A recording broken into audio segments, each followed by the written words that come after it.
Bismillahirrahmanirrahim. Assalamualaikum warahmatullahi wabarakatuh.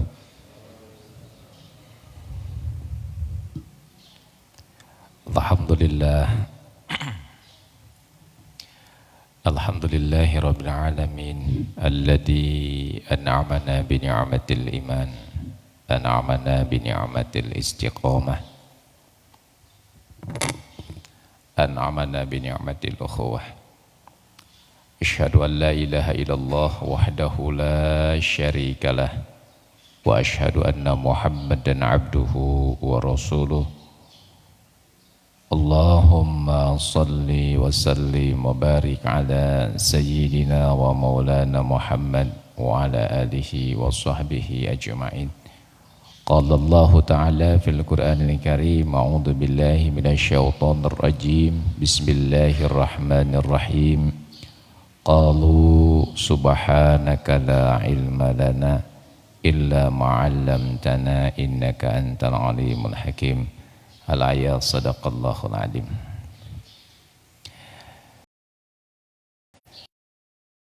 Mari kita sama-sama panjatkan puja dan syukur kehadirat Allah Subhanahu wa taala. Alhamdulillah, pagi hari ini Allah mempertemukan kita dalam keadaan sehat walafiat. Pertemuan yang 50.000 tahun yang lalu sudah ditentukan oleh Allah Subhanahu wa taala. Pertemuan yang memang atas izin Allah, atas takdir Allah Subhanahu wa taala. Dengan itu mari kita sama-sama selalu memohon kepada Allah agar kita menjadi hamba-hamba Allah yang selalu ingat bahwa tidak ada daya, tidak ada kekuatan kecuali semuanya milik Allah, titipannya Allah. Kedipan mata kita enggak mampu untuk berkedip kecuali Allah mengizinkan. Hembusan napas kita tidak bisa kita menghembuskannya kecuali Allah mengizinkan. Kalau Allah kasih batu, Masya Allah, agak terganggu pernapasan kita. Perut kita juga sama. Semuanya yang ada dalam diri kita ini Allahus Somad. Semuanya tergantung kepada Allah. Tidak ada satupun yang tidak tergantung kepada Allah Subhanahu wa taala. Hadirin yang dirahmati Allah Subhanahu wa taala, begitu juga mari kita sama-sama panjatkan sholawat beserta salam kepada junjungan kita yang telah memberikan kepada kita sebuah energi cinta yang luar biasa, vibrasi cinta yang sangat luar biasa. Dan dengan energi dan vibrasi cinta itu kita masih diberikan oleh Allah hidayahnya. Dan hari ini adalah bulan di mana kelahirannya beliau. Kita harus lebih dekat dengan beliau, mendalami sejarah dan kisah-kisah beliau, mengulanginya, dan insya Allah kita tidak akan pernah bosan untuk mengulangi sejarah Rasulullah, karena beliau adalah uswatun hasanah, teladan yang baik untuk kita. Bapak Ibu yang dirahmati Allah, mari kita awali kajian kita dengan bacaan basmalah bersama-sama. Bismillahirrahmanirrahim. Dan mari kita sama-sama mohon kepada Allah dengan barakah suratul Fatihah. Mudah-mudahan kita yang mengkaji maupun para ulama, guru-guru kami yang telah menyampaikan kitab ini kepada kami, termasuk musannif, pengarang kitab ini, semoga Allah memberikan keberkahan dan berlipat-lipat kebaikan untuk beliau. Jika beliau sudah tinggi derajatnya di sisi Allah, lebih ditinggikan lagi oleh Allah Subhanahu wa taala. Wa hasil maqasidana wa maqasidahu min jami'il umurina wassalamana wassalamana min afati dunya wal akhirah wa aslih lana bainahum fi khair wa likulli hajati wa ila khususan ila ruhi sahibna tahina. Qobladun bahum al-Fatihah. A'udzu billahi minasyaitonir rajim. Bismillahirrahmanirrahim. Alhamdulillahi rabbil alamin arrahmanir rahim maliki yaumiddin. Iyyaka na'budu wa iyyaka nasta'in ihdinas siratal mustaqim siratal ladzina an'amta 'alaihim ghairil maghdubi 'alaihim waladdallin. Amin ya Allah ya rabbal alamin. Baik Bapak-bapak, Ibu-ibu yang dirahmati Allah, Mohon maaf sudah lama tidak mengkaji hikam. Sudah 2 bulan Pak, lebih ya. Izin baru bisa menyampaikan hari ini, baru ditakdirkan oleh Allah bisa hadir pada hari ini. Baik, kita di pertemuan sebelumnya masuk ke maqalah 14 sekarang. Sebelumnya maqalah 13. Mohon izin saya sampaikan maqalah ke-14 insyaallah hari ini ya. Bismillahirrahmanirrahim. Al-kaunu kulluhu dhulmah wa innama anaruhu duhuruhul haqqu fih. Faman ra'al kauna wa lam yashhaduhu fih aw indahu aw qablahu aw ba'dahu faqad a'wajuhu wujudul anwar wa hujibat anhu sumusul ma'arifi bisuhbil athar. Al-kaunu kulluhu dhulmah, semesta itu seluruhnya gelap gulita. Wa inna ma'anaruhu duhurul haqqu fihi, dan dia hanya bisa diterangi oleh wujud Allah.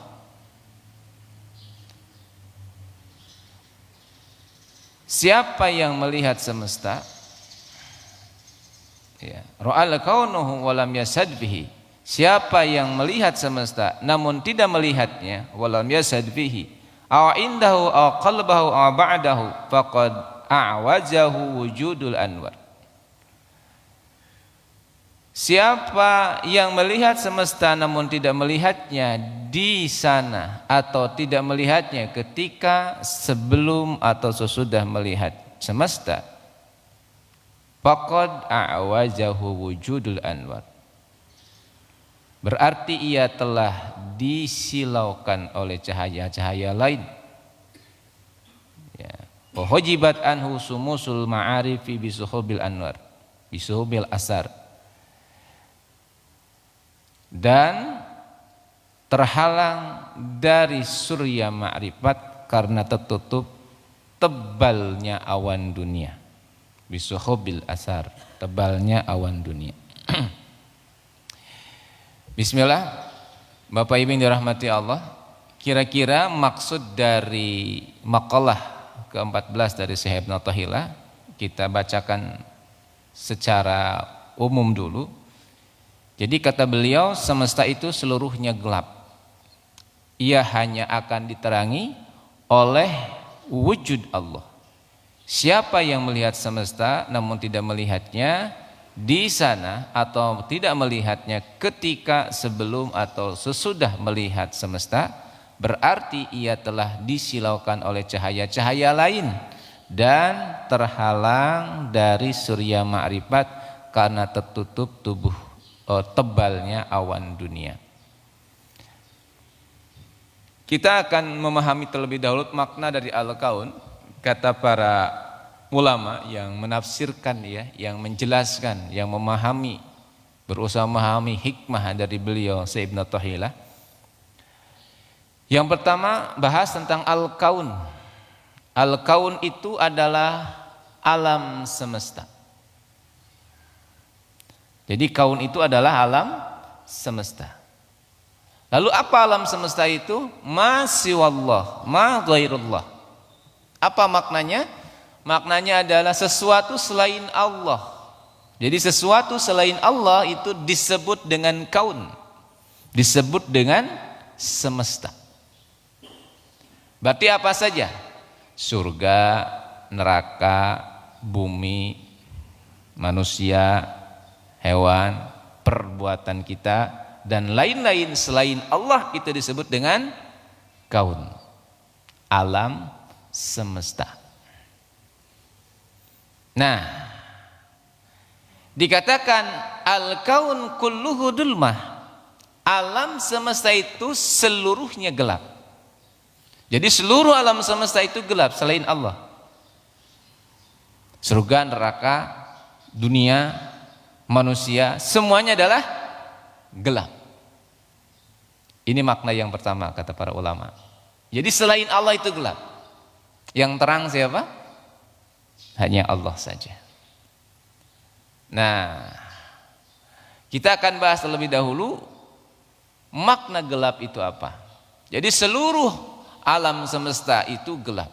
Artinya selain Allah itu gelap. Dulma, kulluhu dulma. Lalu apa makna dari gelap itu? Para ulama memberikan makna, ada 3 makna gelap. Satu, gelap itu adalah tidak ada. Ya, misalkan sudah ada solusi masih gelap, berarti tidak ada. Ya, makna yang pertama. Makna yang kedua, gelap itu kesesatan, sesat. Jadi sesat itu termasuk gelap. Masuk dunia gelap, dunia yang sesat. Atau yang ketiga adalah kejahatan. Jadi kejahatan itu gelap. Jadi alam semesta itu bisa didefinisikan sebagai tidak ada.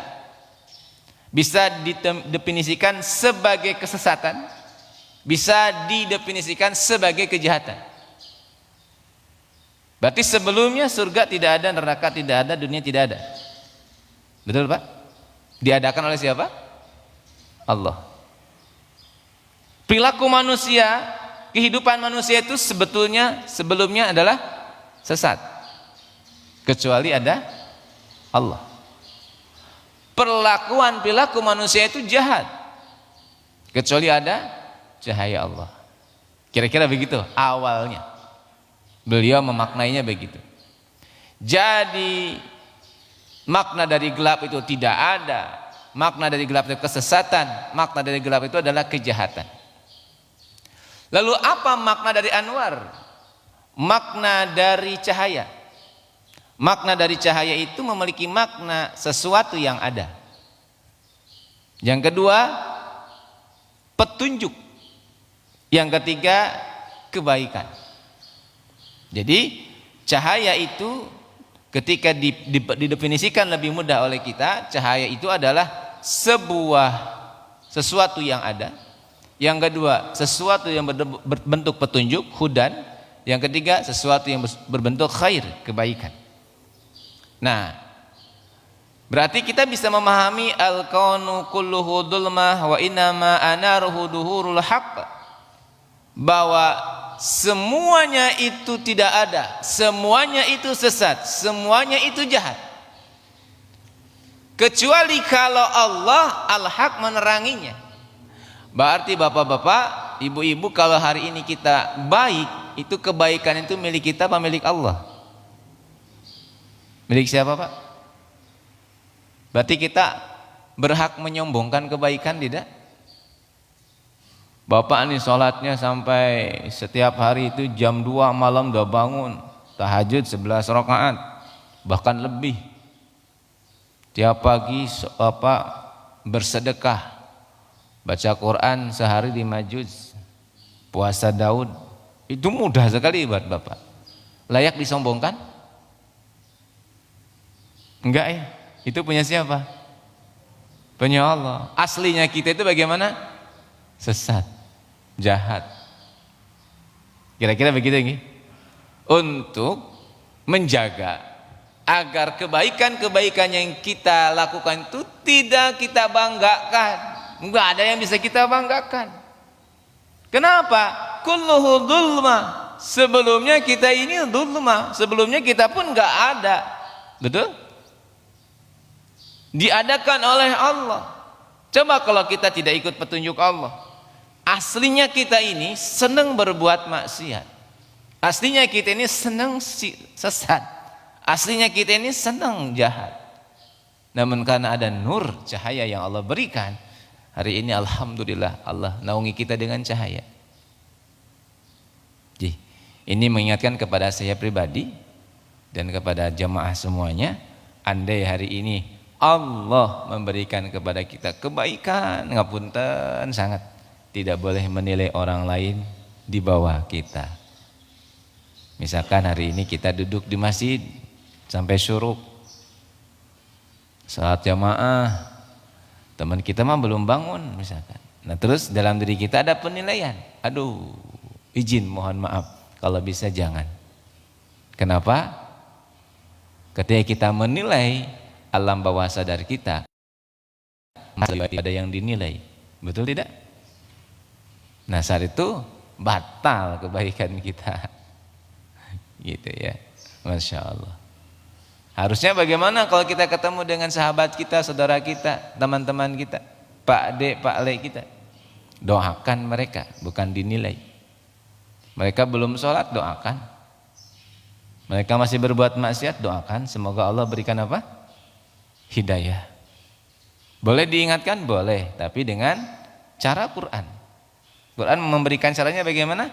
Dengan kaulan syakila, kaulan syadida. Dengan lemah lembut, dakwah yang merangkul bukan memukul, dakwah yang membuka bukan menutup, dakwah yang menerima bukan menjustifikasi. Jadi diterima oleh kita, karena kebaikan kita pun bukan milik kita. Milik siapa? Allah Subhanahu wa ta'ala. Ini makna yang pertama. Nah, untuk mendekatkan pemahaman apa yang disampaikan oleh beliau Asy-Syaikh Ibnu Athahillah, kita akan membahas tentang alam gelap terang itu dengan hal yang ada dalam diri kita. Jadi jangan terlalu jauh gitu sampai alam itu bintang, gemintang, matahari, enggak terlalu jauh. Apa ada yang dalam diri kita saja. Kalau orang Jawa, diri kita pun sudah termasuk dengan jagat cilik katanya ya. Kalau kearifan Jawa, jagat agungnya alam semesta, jagat ciliknya adalah kita, kalau kata para arifin Jawa ya. Nah, baik. Musannif menyampaikan pengarang kitab ini, ya mohon maaf, penafsir ya, para ulama yang menafsirkan kitab ini menyampaikan bahwa untuk mendekatkan pemahaman kita terhadap apa yang disampaikan oleh beliau Asy-Syaikh Ibnu Athahillah, maka alam itu kita fokuskan pada perbuatan kita. Karena tadi kan segala sesuatu itu alam semesta. Berarti perbuatan kita alam semesta ya. Maka alam semesta kita fokuskan, itu alam semesta itu adalah perbuatan kita. Yang kedua, gelap itu adalah kejahatan. Dan baik itu adalah, terang itu adalah kebaikan. Jadi perbuatan kita itu ada dua, jahat dan baik. Berarti aslinya perbuatan kita itu bagaimana Pak? Jahat apa baik?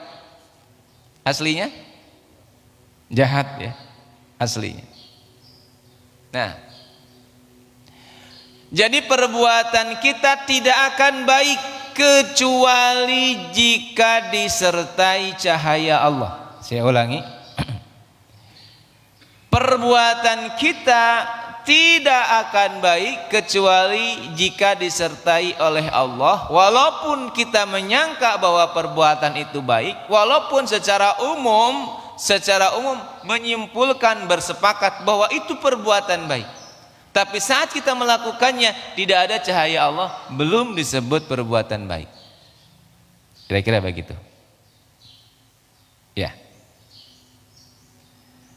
Nah, bagaimana caranya agar kita itu selalu terlibat atau melibatkan Allah dalam semua kebaikan itu? Ya, maka agar perbuatan kita menjadi baik dan salat kita disebut perbuatan baik, kita harus bisa menyertakan Allah sebelum berbuat, menyertakan Allah setelah berbuat, dan menyertakan Allah waktu sedang berbuat. Jadi ada tiga ya. Sebelum berbuat kita sertakan Allah, saat kita berbuat kita menyertakan Allah, dan setelah berbuat kita menyertakan Allah. Itu ciri amalannya. Misalkan sholat, maka ketika sholat kita akan mulai dengan niat dulu. Niat itu berarti melibatkan Allah saat kita mau melaksanakan sholat. Yang kedua, selesai sholat, kita biasanya setelah selesai kita mengucapkan hamdalah dan beristighfar. Alhamdulillah, astaghfirullahaladzim wa atubu ilaih. Lalu kita berzikir kepada Allah, menyertakan setelah salat tetap Allah. Dan saat salat kita pun bersama Allah. Ya. Bacaan-bacaan salat kita adalah bacaan-bacaan untuk menyertakan Allah. Maka saat itu kita lakukan, insya Allah salat kita menjadi baik. Namun mari kita lihat apa yang disampaikan para ulama ini. Ketika beliau menyampaikan, barang siapa melihat perbuatan dirinya atau orang lain, ya, dia melakukan perbuatan, ya, dirinya atau orang lain, tetapi dia tidak melihat bahwa perbuatan itu asalnya dari Allah, atau dalam bahasa marifatnya, bahasa suluknya, tidak bermusyahadah kepada Allah, ya, maka orang ini disebut dengan mahjub. Jadi kita berbuat apapun perbuatannya, tapi kita tidak bisa melihat Allah dalam perbuatan kita. Kita sholat nggak bisa melihat Allah, kita makan tidak bisa melihat Allah, kita berjalan tidak bisa melihat Allah, beraktivitas apapun tidak bisa melihat Allah. Kita tidak merasakan bahwa ini semuanya karena Allah. Maka disebut ini orang ini al-mahjub, orang yang terdinding. Nah, apa akibat dari orang ini terdinding? Nah, ketika orang itu terdinding, ya, maka apapun yang dia lakukan, termasuk kebaikannya, ini mohon maaf bukan kata Usep ya, kata para ulama, ini orang ini mahjub, terdinding, apapun kebaikannya, bahkan dia berbuat baik pun itu menjadi jahat, menjadi maksiat. Jika seseorang masih terdinding dalam beraktivitas beramalnya, masih terdinding, bahkan dia ini secara umum berbuat baik, kata para ulama, perbuatan baik ini berubah menjadi jahat. Loh, kenapa kok menjadi jahat? Karena di dalam hatinya bukan Allah yang ada, tapi perbuatan. Contoh nih, kita melaksanakan sholat tapi kita merasa sholat kita ini adalah lebih dipengaruhi oleh orang lain. Oh, nggak enak nih, tetangga kita sholat, maka saya nggak sholat sih. Takmirnya tetangga saya, imamnya tetangga saya, sholatlah. Atau, wah kayaknya kalau kita sholat tepat waktu nanti rezekinya lancar nih. Itu. Jadi hatinya itu nggak ada Allah. Yang ada apa? Tadi kaun. Yang ada apa? Dunia. Kita sholat, tapi di dalam hati kita nggak ada niat untuk Allah. Adanya apa? Sombong, ujub, riya. Nah, kira-kira kalau ujub riya ini baik apa buruk, Pak? Buruk ya. Jadi terkadang apa yang menurut kita baik, ketika mahjub, ketika kita masih terdinding dalam beraktivitas, itu bisa menjadi jahat. Ketika kita terdinding, Masya Allah. Kita koreksi Pak ya. Sedekah kita, amalan ibadah kita, dakwah kita, apakah malah terdinding, malah tidak berbuat baik untuk kita. Makanya banyak yang sholat, namun mohon maaf, masih sering berbuat maksiat. Bisa jadi sholatnya niatnya bukan karena Allah, masih terdinding. Bisa jadi sholatnya takut kalau enggak sholat enggak dapat rezeki, enggak dimudahin sama Allah. Karena terkadang kita sering menyampaikan kalau kita melaksanakan sholat, karena memang diantaranya yang menjadi semangat orang itu kan disemangati oleh dua, satu ketakutan, yang kedua kenikmatan. Kita lagi banyak masalah nih, ayo jaga sholat Anda tepat waktu, insya Allah Allah akan mudahkan urusannya. Betul Pak, dijaga sholatnya, betul juga Allah jaga tuh, Allah mudahkan urusannya, Allah tutup semua urusan-urusannya, Allah selesaikan. Akhirnya dalam hatinya, oh berarti sholat ini bisa menyelesaikan masalah saya. Berubah niatnya, sholat untuk menyelesaikan masalah. Termahjub hatinya, karena sholat itu murni untuk Allah, mengabdi kepada Allah. Baik Allah kasih kepada kita kemudahan atau tidak, tetap sholat itu adalah kebutuhan kita. Tetap sholat itu adalah ibadah kita. Tetap sholat itu pengabdian kita kepada Allah. Gitu. Sedekah begitu kan? Memang Allah ngasih kepada kita dalam Quran bagaimana pahala sedekah, namun harus kita dalami lagi maknanya yang paling dalam apa. Bukan itu makna yang paling dalam dari Allah, tapi ketundukan kita kepada Allah, rasa syukur kita kepada Allah, Allah berikan rezeki. Dan yang lain adalah lebih dalam lagi bahwa orang lain itu diri kita. Suatu saat saya akan bahas tentang keterhubungan kita dengan alam semesta, keterhubungan kita dengan sesama manusia. Jadi saat kita memberi kepada orang lain, yang butuh bukan orang lain, yang butuh kita. Saat kita memberi kepada yatim piatu, sesungguhnya yang butuh bukan yatim piatu, yang butuh kita. Karena saat kita memberi kepada dia, energinya kembali kepada kita, kebaikannya kembali kepada kita. Nah terkadang saat kita ngasih, kita niat di dalam hatinya nggak ada Allah, tapi dunia lagi, dunia lagi. Nah, ini yang disarankan, diingatkan oleh para ulama, bahwa ketika kita masih termahjub, kita terdinding dalam beramal, tidak bisa melihat Allah, maka kebaikan itu justru akan berubah menjadi maksiat, menjadi keburukan. Kita bersedekah, sedekah kita dibicarakan kepada banyak orang. Awal mungkin nggak apa-apa, kedua ketiga bisa terhapus tuh pahala sedekahnya. Begitu. Jadi intinya bukan dibicarakan atau tidak dibicarakannya, apakah dalam saat kita bersedekah ada anwar, ada cahaya Allah, ada kebaikan dari Allah. Ini yang pertama. Kita koreksi, kita lihat diri kita, kita bercermin selama ini saya ini termasuk masih termahjub atau tidak ya, terdinding atau tidak ya diri kita dengan Allah. Ya kalau terdinding, terus kalau terdinding gimana? Ya udah nggak usah sholat, betul maksudnya. Tetap melaksanakan sholat, berlatih sebaik mungkin, berikhtiar sebaik mungkin, sehingga nanti Allah berikan kepada kita kemudahan taufik. Bersedekah tetap bersedekah. Saya masih termasuk gak usah disedekah, tetap bersedekah. Dengan niatan kita adalah berlatih, dan kita nggak GR dengan sedekah kita gitu Pak ya. Menurut kita ini masih termahjub apa sudah terbuka Pak? Kayaknya masih termahjub Pak ya. Karena masih termahjub berarti sholat kita ini latihan untuk terbuka. Sedekah kita latihan, kebaikan kita latihan, sehingga kita tidak GR merasa baik, merasa suci, merasa solih. Belum, masih termahjub, masih terdinding. Tapi saya sudah merasakan ketenangan, alhamdulillah kalau begitu. Berarti sudah mulai terbuka. Gitu. Nah, baik. Yang kedua,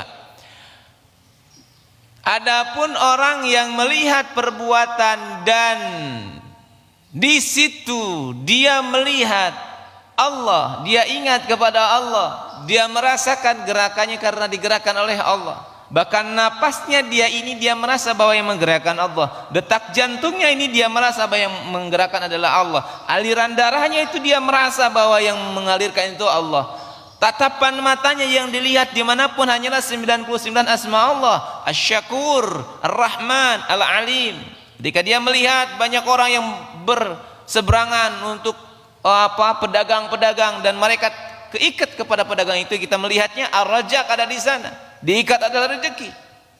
Ketika kita melihat ada orang matur suwun, matur suwun atas kebaikannya, kita melihat di sana bukan orang tersebut, tapi asy-Syakur yang sedang menyampaikan itu kepada kita. Kita hanya melihat di sana 99 nama Allah. Kita melihat di sana ada asma-asma Allah. Dimanapun kita melihat hanya asma-asma Allah. Dan ketika itu yang terjadi Pak, ini kata ulama bukan kata saya, maka ketika orang tersebut terjerumus lalai dan berbuat maksiat, akhirnya maksiat itu jadi kebaikan untuknya. Aneh Pak ya. Orang ini beliau ini sudah mukasyaf ya, terbuka gitu. Beliau ini sudah melihat kemanapun yang dilihat hanya Allah. Kata para ulama, ketika dia lalai, lupa, ghafil, terus berbuat maksiat, kemaksiatannya justru jadi kebaikan. Loh kenapa? Kemaksiatan jadi kebaikan. Karena saat dia berbuat jahat itu dia paham bahwa ternyata kalau tidak bersama Allah dia lemah. Sehingga akhirnya dia bertobat kepada Allah dan semakin bergantung kepada Allah. Ya. Jadi dia berbuat maksiat, setelah berbuat maksiat, orang-orang yang mukasyaf itu Pak, adab terbesar buat dia itu jauh dari Allah. Adab terbesar buat dia itu kalau dia sudah tidak bisa menangis di sisi Allah. Siksaan terperih buat dia itu ketika dia sudah tidak bisa tahajud. Itu orang-orang yang sudah mukasyaf. Ketika hatinya sudah tidak bisa menyebut Allah lagi. Ketika hembusan napasnya sudah tidak bisa berzikir lagi. Ketika matanya sudah tidak bisa melihat asma-asma Allah ketika dia kemana-mana. Itu adalah azab yang sangat perih, siksaan yang sangat perih buat mereka. Sehingga mereka ketika berbuat maksiat itu bisa jadi 3 hari itu nangis, 3 hari itu dia bertobat pada Allah. Dan setelah itu dia berevaluasi diri, kenapa saya begini? Oh ternyata saya merasa baik, ternyata saya merasa hebat, ternyata saya merasa lebih baik dari orang lain, ternyata saya merasa saya menjadi seorang guru, ternyata saya merasa bahwa saya sudah merasa lebih banyak ibadahnya. Oh ya Allah ampuni, ternyata ketika engkau lepas dari saya, ibadah saya tidak bisa menolong saya, amalan saya tidak bisa menolong saya. Itulah saat seseorang yang mukasyaf berbuat maksiat. Berbeda. Nah ini Bapak yang dirahmati Allah, yang ingin disampaikan oleh Syekh Ibnu Athaillah tentang kaul maqalah ke-14 ini. Allah sampaikan di dalam Al-Quran, faulaika yubadilullah sayyiatihim hasanah. Jadi ada yang Allah ganti keburukan itu dengan kebaikan. Siapa orang yang dikasih ini? Itu orang yang mukasyaf. Orang yang ketika dia berbuat maksiat, tapi setelah itu dia bertobat kepada Allah, maka kemaksiatan diganti oleh Allah dengan kebaikan. Coba lihat di dalam Al-Quran sudah jelas ya. Di dalam fastaghfiruhu rabbakum innahu kana ghafara yursilis sama 'alaikum midrara wa yumdid bi amwalil banin wa yaj'al lakum min jannatin wa yaj'al lakum anhara. Orang-orang yang bertobat kepada Allah itu dikasih sama Allah 5 langsung kebaikan. 1, ampunannya. Yang kedua, Allah turunkan hujan yang lebat untuknya, rezeki. Wa yumdid bi amwal wal banin, Allah tambahkan apa? Harta dan anak. Masya Allah tuh, dari istighfar. Wa yaj'al lakum jannati wa yaj'al lakum anhar. Allah tambahkan kepadanya jannah, kebun-kebun dan sungai-sungai. Masya Allah. Siapa? Orang-orang yang beristighfar kepada Allah diganti oleh Allah dengan kebaikan. Orang-orang yang bertobat kepada Allah diganti oleh Allah kebaikan. Bagi siapa ini? Tadi bagi orang-orang yang sudah mukasyaf, orang yang sudah lepas dindingnya. Wah kayaknya makomnya belum, nggak bisa saya. Sesungguhnya Allah tidak membatasi, siapapun bisa, asalkan kita berniat dan memohon kepada Allah. Ini hanya untuk orang-orang khusus, tidak ada yang Allah khususkan. Orang khusus itu adalah dia yang mau. Kalau nggak mau berarti ya memang nggak mau. Jadi kita tidak boleh merasa aduh saya kayaknya nggak mungkin deh kayak gitu. Mukasyaf kayaknya enggak dah. Dosanya terlalu banyak. Aduh. Tapi apakah mungkin? Kalau Allah mungkinkan mungkin saja. Karena Allah Maha Penyayang. Betul ya? Masya Allah.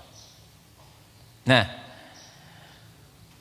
lalu para ulama ini memberikan 3 rumusan agar kita ini bisa menjadi orang yang lepas dindingnya, mukasyaf, bisa melihat dimanapun Allah berada, kita bisa melihatnya, asma-asmanya bisa kita lihat, musyahadah. Kata beliau yang pertama adalah mengurangi ketertarikan kita dengan dunia, mengurangi ketertarikan kita dengan dunia. Bagaimana kalau dunia tertarik? Itu urusan lain. Intinya kita tidak tertarik oleh dunia. Saya ulangi Bapak ya agar pemahamannya bagus. Nah terkadang saya pernah mendengar kalau ngaji hikam itu harus orang tua. Kenapa? Kalau orang muda nanti nggak mau kerja katanya. Karena pemahamannya yang kurang tepat. Jadi mengurangi unsur-unsur ketertarikan dengan dunia. Artinya ketertarikan itu kita yang tertarik oleh dunia. Tapi kalau bagaimana kalau dunia yang tertarik pada kita? Itu urusan lain. Ya silahkan kalau mau tertarik sama saya. Artinya bisa jadi orang-orang zuhud itu hartanya banyak Bapak. Bisa jadi orang zuhud itu kaya raya. Bisa jadi orang zuhud itu mobilnya Pajero mungkin Alphard bisa jadi. Dan bisa jadi orang yang gak zuhud itu adalah orang yang punya apa-apa. Kenapa? Tiap hari bahkan sholat yang dipikirin duit. Orang zuhud gak pernah mikirin duit. Dia mikirin cuma siapa? Allah. Jadi kita tidak melihat pada dunianya ya, tapi unsur ketertarikannya. Berarti yang dilihat apanya? Qalbunya, hatinya. Kita bisa nggak mengukur orang itu, misalkan orang ini Masya Allah, wah luar biasa, wah dia nggak zuhud tuh, rumahnya banyak sampai 10. Bisa jadi dia nggak pernah mikirin rumahnya. Bisa jadi rumahnya itu dia pakai untuk nanti untuk pesantren, untuk rumah tahfidz bisa jadi. Bisa jadi uangnya banyak tapi nggak pernah dia pakai. Tapi dia sedekahkan kepada banyak orang. Gitu. Jadi unsur ketertarikan hati terhadap dunia. Karena di dalam ilmu law itu, law of attraction itu justru sesungguhnya yang ketarik bukan dunia. Bukan kita ketarik dunia, dunia yang ketarik oleh kita. Bukan kita menarik uang, kita tertarik oleh uang, justru uang ketarik oleh kita gitu. Nah saat kita sudah melepaskan unsur-unsur ketertarikan dengan dunia ya, dan di dalam diri kita hanya Allah dan fokus kita adalah bagaimana beribadah kepada Allah, itulah cara pertama untuk mukasyaf kata para ulama. Yang kedua, kasratuz zikr, memperbanyak zikir, memperbanyak ingat kepada Allah. Kalau kita mengurangi ketertarikan kita dunia, coba dikurangi Pak, bukan dilepaskan. Bukan kita tidak tertarik, dikurangi saja. Nah pelan-pelan mungkin kita akan melepaskan karena dunia sudah ketarik. Dunia ya udah ketarik sama kita, bukan kita yang ketarik oleh dunia. Nah kasratuz zikir, memperbanyak zikir kepada Allah. Baik zikir yang sifatnya perbuatan, baik zikir yang sifatnya zikir qalbu, zikir lisan, zikir ruh, semua zikir kita jalankan semuanya. Zikir perbuatan itu apa? Zikir perbuatan itu kebaikan kita. Jadi setiap melakukan kebaikan itu kita mengatakan saya berbuat baik, saya senyum ya Allah. Ini engkau bukan saya. Ini Al-Alim, ini Al-Halim. Saat kita memaafkan orang, kok saya bisa memaafkan orang? Enggak mengatakan begitu, enggak, kita enggak heran. Ini Al-Ghafur. Al-Ghafur. Saya enggak mampu memaafkan orang lain yang menyakiti saya. Tapi kan ada Al-Ghaffar yang menerima saya bisa maafkan siapapun. Bahkan sebelum orang itu berbuat salah saya sudah maafin. Bukan karena saya, tapi karena siapa? Ada Al-Ghaffar di sana. Jadi selalu berzikir perbuatannya. Lisannya berzikir dengan mengucapkan kalimat Allah. Hatinya berzikir dengan merasa. Vibrasinya adalah vibrasi ilahiyah. Dia hanya merasanya satu bersama dengan Allah. Ruhnya, napasnya selalu berzikir kepada Allah. Jadi semuanya telinga yang dia dengarkan satu pun adalah hanya satu, as-sami, as-sami, yang maha mendengar Allah. Enggak ada namanya kita mendengar. Jadi diliputi tubuh kita ini dengan zikir. Dan akhirnya ketemu dengan namanya fana. Apa sih saya? Enggak ada apa-apa. Yang ada hanyalah dia. Ya. Nah kalau ada yang kurang memahami menyuruh nanti disampaikan tentang kefanaan. Tapi belum di sini ya, kefanaan nanti di makalah setelahnya. Nah selanjutnya adalah yang ketiga adalah lingkungan.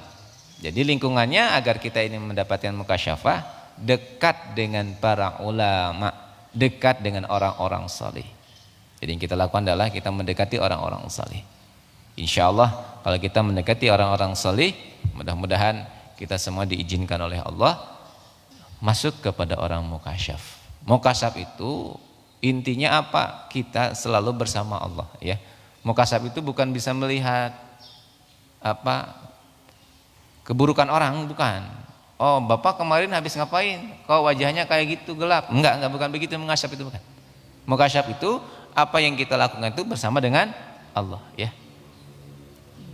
Jangan dibayangkan mukasyaf itu kayak cerita-cerita di para aulia gitu ya. Mukasyaf itu adalah kejernihan hati kita, kejernihan jiwa kita untuk merasakan bahwa kita selalu bersama dengan Allah, bahwa apapun yang terjadi ini karena izin Allah. Kira-kira begitu nggih. Nah, ini Bapak-bapak yang dirahmati Allah, makna dari maqalah ke-14. Seluruh alam itu kulluhu dhulmah, semuanya gelap. Artinya kita ini gelap, dan kalau hari ini kita mendapatkan kebaikan ini karena Allah Subhanahu wa taala. Demikian Bapak yang dirahmati Allah. Izin mohon maaf barangkali untuk hari ini tidak ada pertanyaan dulu nggih. Karena sudah 5:30 ada tugas negara mengantar anak. Ya, kita tutup dulu dengan bacaan hamdalah bersama-sama. Alhamdulillahirabbil alamin. Subhanakallahumma wa bihamdika asyhadu an la ilaha illa anta astaghfiruka wa atubu ilaik. Assalamualaikum warahmatullahi wabarakatuh.